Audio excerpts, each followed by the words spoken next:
Hi friends, welcome back to my YouTube channel. ಎಲ್ಲರೂ ಹೇಗಿದ್ದೀರಾ? ನಾವಂತೂ ಆರಾಮ. ನಾವು ಇವತ್ತು ಒಂದು ದೇವಸ್ಥಾನಕ್ಕೆ ಹೋಗ್ತಾ ಇದ್ದೀವಿ. ಅದು ನಮ್ಮೂರಲ್ಲಿ. ಫಸ್ಟ್ ಟೈಮ್ ನಾನು ಸಹ ಹೋಗೋದು, ನನಗೆ ಸಹ ಗೊತ್ತಿಲ್ಲ, ದಾರಿ ಗೊತ್ತಿಲ್ಲ. ಅಂದರೆ ಫಸ್ಟ್ ಹೋಗ್ತಾ ಇರೋದು. ತೋರಿಸ್ತೀನಿ, ರೋಡ್ ತೋರಿಸ್ತೀನಿ ನೋಡಿ. ಗೊತ್ತಿಲ್ಲದ ರೋಡಲ್ಲಿ ಹೋಗ್ತಾ ಇದ್ದೀವಿ. ಎಲ್ಲಿಗೆ ಏನು ಅಂತ ಅಲ್ಲಿ ಬೋರ್ಡ್ ಒಂದಿತ್ತು, ಅದನ್ನು ನೋಡಿ ಬಂದ್ವಿ. ಅದೇ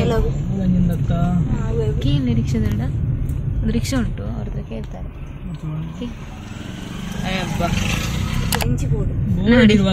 ಶ್ರೀ ಬಾಲಗಣಪತಿ ದೇವಸ್ಥಾನ ಅನ್ನಪ್ಪಾಡಿ. ಅಲ್ಲೊಂದು ದೇವಸ್ಥಾನ ಇತ್ತು, ವಿಷ್ಣುಮೂರ್ತಿ.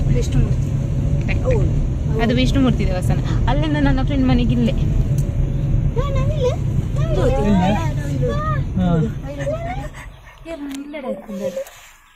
ನೋಡಿ, ಓಲೆ ನವಿಲುಂಟು, ಬಟ್ ಇಲ್ಲಿ ಕ್ಲೀನ್ ಆಗಿ ಕಾಣ್ತಾ ಇಲ್ಲ ನೋಡಿ. ಇಲ್ಲಿ ನಾವೆಲ್ಲಿಗೆ ಹೋದ್ರೂ ಸಹ ಈ ನವಿಲೊಂದು ನಮ್ಗೆ ಸಿಗತ್ತೆ ನೋಡಿ. Okay, thank you. ಇಲ್ಲಿ ಒಂದು ಮನೆಯವರು ಅಲ್ಲಿ ಕೂತ್ಕೊಂಡು ಚಾ ಕುಡಿತಿದ್ರು, ಅವ್ರ ಹತ್ರ ಕೇಳಿದ್ವಿ. ಸ್ವಲ್ಪ ಮುಂದೆ ಅಂದ್ರು ಡೆಡ್ ಹ್ಯಾಂಡ್ ಅಂತ. Dead end red end dead hand red hand ಅಂತದ್ದು ಇದಾಗ್ಲಿಕ್ಕೆ ಉಂಟಾ? ಅದೇ ದೇವಸ್ಥಾನ ನೋಡಿ. ಮೊನ್ನೆ ಇತ್ತೀಚೆಗೆ ಅಷ್ಟೇ ಅದ್ರದ್ದು ಬ್ರಹ್ಮಕಲಶ ಆಯ್ತು.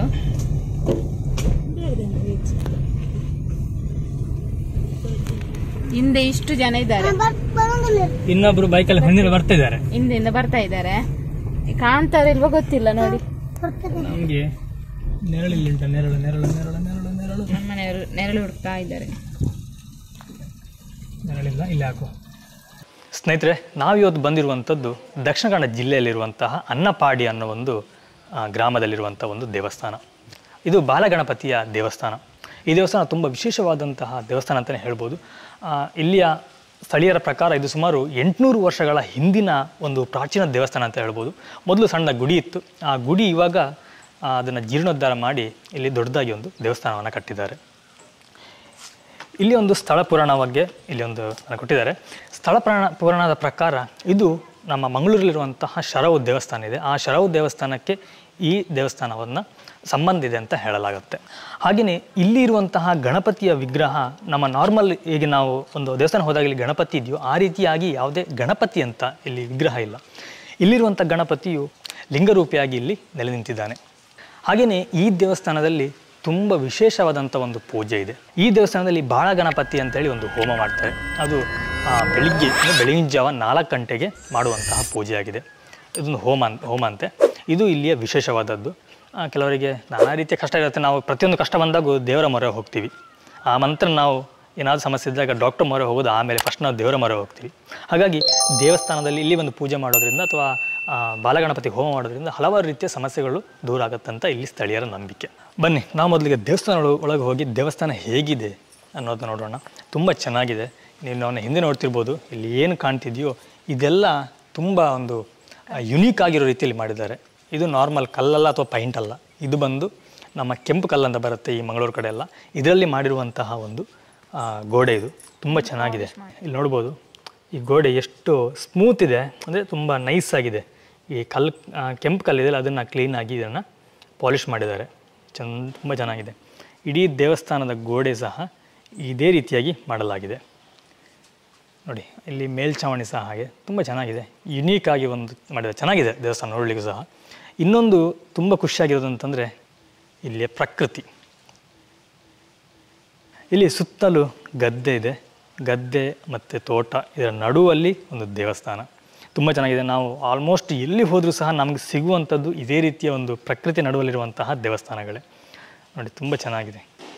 ಈ ಕಡೆ ಮಾತ್ರ ಒಂದು 2-3 ಮನೆ ಇದೆ ಅಷ್ಟೇ ಬಿಟ್ಟರೆ, ಮತ್ತು ಇಲ್ಲಿ ಫುಲ್ಲು ಎಲ್ಲ ಬಂದು ಗದ್ದೆ ತೋಟ ಇರೋದು. ನಾವಿಲ್ಲಿ ದೇವಸ್ಥಾನವನ್ನು ಎಂಟ್ರಿ ಆಗುವಾಗಲೇ ನಮಗೆ ಇಲ್ಲಿ 2 ಕಂಬಗಳು ಸಿಗುತ್ತೆ. ಈ ಕಂಬ ಸಹ ಹಾಗೆ ತುಂಬ ಚೆನ್ನಾಗಿ ಕೆತ್ತನೆ ಮಾಡಲಾಗಿದೆ ನೋಡಿ. ಒಂದು ಚೆನ್ನಾಗಿದೆ. ಆ ನವಿಲಾಗಲಿ, ಒಂದು ಇಲಿ ಗೊತ್ತಿರ್ಬೋದು. ಇಲಿ ನಮ್ಮ ಗಣಪತಿಗೆ ತುಂಬ ಪ್ರಿಯವಾದಂತಹ ವಾಹನ. ಸಾಮ್ಯನಿಂದ ವೀಕ್ಷಣೆ ಆಗ್ತಾ ಇದೆ. ಶಿವಲಿಂಗ ಸಹ ಇದೆ ಅಂತ ಇಲ್ಲಿ. ಎಸ್, ಹೌದು, ಇಲ್ಲಿ ಶಿವಲಿಂಗವನ್ನು ಕೆತ್ತನೆ ಮಾಡಲಾಗಿದೆ. ಇಲ್ಲಿ ನವಿಲಿದೆ. ಹಾಗೆ ಈ ಕಡೆ ಬಂದಾಗ ಇಲ್ಲಿ ಒಂದು ನಾಗನನ್ನು ಕೆತ್ತನೆ ಮಾಡಲಾಗಿದೆ. ತುಂಬ ಚೆನ್ನಾಗಿದೆ.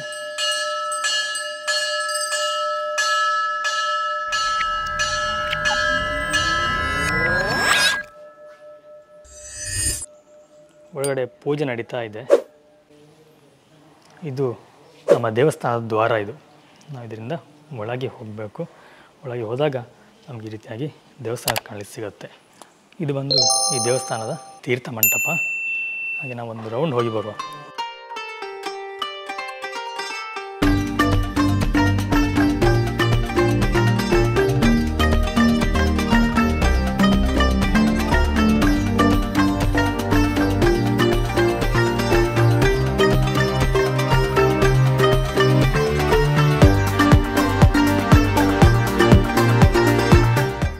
ಇದು ಬಂದು ದೇವರ ಗರ್ಭಗುಡಿ.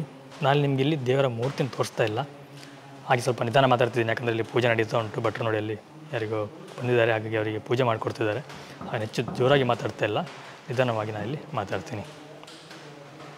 ನೋಡೋಣ, ಸಾಧ್ಯವಾದರೆ ಇಲ್ಲಿ ಯಾರೋ ಬಂದಿದ್ದಾರೆ, ಅವ್ರ ಹತ್ರ ಕೇಳುವ. ಅವ್ರಿಗೇನಾದರೂ ಇದ್ರ ಬಗ್ಗೆ ಗೊತ್ತಾ ಅಥವಾ ರೆಗ್ಯುಲರ್ ಬರ್ತಾರೆ ಅನ್ನೋದನ್ನು ನಾವು ಅವರಿಂದ ಬೇಕಾದ್ರೆ ತಿಳ್ಕೊಳ್ಳೋಣ. ಒಂದು ಟ್ರೈ ಮಾಡ್ತೀನಿ ಮಾತಾಡಿಸ್ಲಿಕ್ಕೆ. ಮಾತಾಡಿದ್ರೆ ನಮ್ಮ ಭಾಗ್ಯ. ಇಲ್ಲಿ ಗೋಡೆಯಲ್ಲಿ ತುಂಬ ಒಂದು ಚಿತ್ರವನ್ನು ಬಿಡಿಸಿದ್ದಾರೆ. ಒಂದೊಂದು ಚಿತ್ರ ಒಂದೊಂದು ಕಥೆಯನ್ನು ಹೇಳುತ್ತೆ. ನಾನು ಒಂದೊಂದು ಚಿತ್ರವನ್ನು ತೋರಿಸ್ತಾ ಹೋಗ್ತೀನಿ. ಅಲ್ಲಿರೋ ಕಥೆಗಳನ್ನು ನೀವು ನೋಡಿ, ತುಂಬ ಚೆನ್ನಾಗಿದೆ. ಇವಾಗಿರುವಂಥ ಮಕ್ಕಳಿಗೆ, ಅಂದರೆ ಈಗಿನ ಕಾಲದ ಮಕ್ಕಳಿಗೆ ಪೌರಾಣಿಕ ಕಥೆಗಳು ಗೊತ್ತಿಲ್ಲ. ನಾವು ಈ ದೇವಸ್ಥಾನಕ್ಕೆ ಬಂದು ಈ ಗೋಡೆಗಳನ್ನೆಲ್ಲ ನೋಡಿ ಅವ್ರಿಗೆ ತೋರಿಸೋದ್ರಿಂದ ಒಂದು ಪೌರಾಣಿಕ ಬಗ್ಗೆ ಸ್ವಲ್ಪ ತಿಳ್ಕೊಳ್ತಾರೆ, ಒಂದು ಇಂಟ್ರೆಸ್ಟ್ ಬರುತ್ತೆ. ಒಂದು ಪೌರಾಣಿಕ ಕಥೆ ಹೇಗಿದೆ ಅಥವಾ ಪೌರಾಣಿಕ ಬಗ್ಗೆ ಏನು ಅನ್ನೋದನ್ನು ಸ್ವಲ್ಪ ಮಕ್ಕಳು ತಲೆ ಹಾಕ್ತಾ ಇರುತ್ತೆ. ನಾವು ಖಾಲಿ ಪುಸ್ತಕದಲ್ಲಿರುವಂತಹ ವಿಷಯಗಳನ್ನೇ ಅವ್ರ ತಲೆ ತುಂಬ್ತಿದ್ದು ಬಿಟ್ಟರೆ ಈ ರೀತಿ ವಿಷಯಗಳನ್ನ ಅವ್ರಿಗೆ ಹೇಳ್ತಾ ಇಲ್ಲ. ಹಾಗಾಗಿ ಈ ದೇವಸ್ಥಾನದಲ್ಲಿ ಬಂದಾಗ ಆದಷ್ಟು ಅಲ್ಲಿ ಒಂದು ಟೈಮ್ ಸ್ಪೆಂಡ್ ಮಾಡಿ, ಈ ರೀತಿ ಏನಾದರೂ ಫೋಟೋಗಳಿದ್ದರೆ ನೋಡಿ, ನಮ್ಮ ಬ್ಯಾಕ್ಗ್ರೌಂಡ್ ಕಾಣ್ತಾ ಇರ್ಬೋದು ನೋಡಿ, ಈ ರೀತಿ ಫೋಟೋಗಳಿದ್ದರೆ ಅದ್ರ ಬಗ್ಗೆ ಸ್ವಲ್ಪ ಮಕ್ಕಳಿಗೆ ತಿಳಿಸ್ಲಿಕ್ಕೆ ಪ್ರಯತ್ನ ಪಡಿ.